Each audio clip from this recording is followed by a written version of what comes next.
At this point, I think there is no way of telling what the post-COVID world will look like. I believe that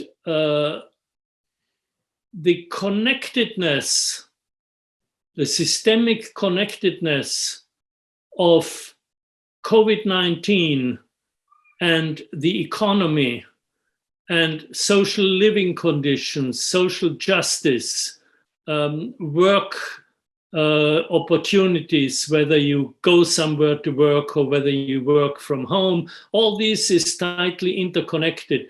And I think this awareness of this interconnectedness will stay with us. The question is, will there be responsible collective behavior? And this is essentially an ethical question, in my view, because ethics is behavior for the common good.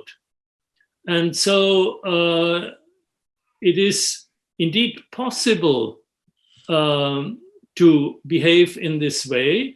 And in fact, the examples I used before when I said that political leaders who listen to scientists have been able to overcome the pandemic,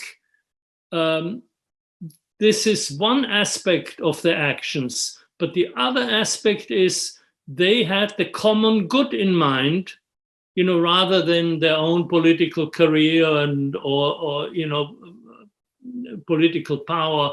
And so those are also ethically acting politicians. And they are the same in these countries like Jacinta Ardern in New Zealand, and people in Australia, China, Norway, and so on. So this is ethical behavior, and I hope that this will spread, after the pandemic.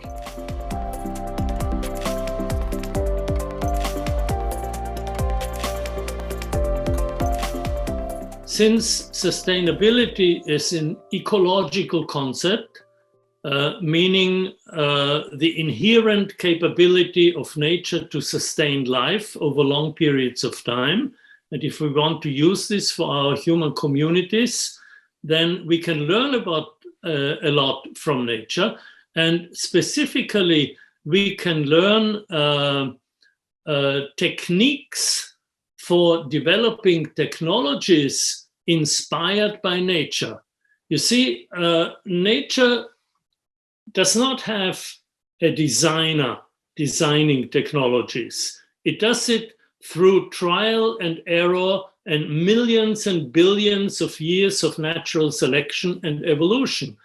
But in this process of evolution, nature has created structures and processes that are far superior to our human inventions. Let me give you just one example.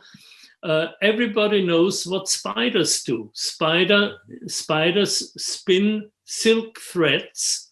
Now, these silk threads, gram per gram, are 5 times stronger than steel. And if you think of how we produce steel, then it's something that is noisy, that has toxic side effects, that is very loud, that uses high temperature. Well, spiders do this silently at room temperature and without any toxic side effects. So we can learn a lot from nature, and scientists and engineers are actually doing that. Some time ago, I saw a picture of a pair of tennis shoes, which was produced by material like spider threads, but produced in a human laboratory.